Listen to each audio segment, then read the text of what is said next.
కరీంనగర్ జిల్లా తిమ్మాపూర్ మండలం నల్లగొండ శ్రీ సీతారామ లక్ష్మీ నరసింహస్వామిని కేంద్ర శాఖ సహాయ మంత్రి బండి సంజయ్ కుమార్ దర్శించుకొని ప్రత్యేక పూజలు చేశారు.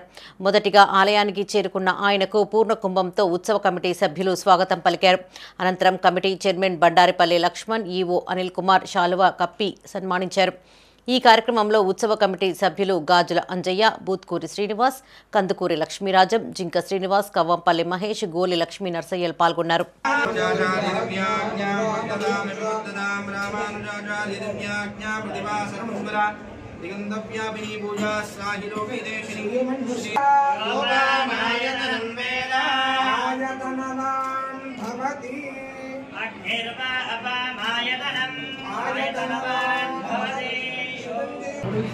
कुछ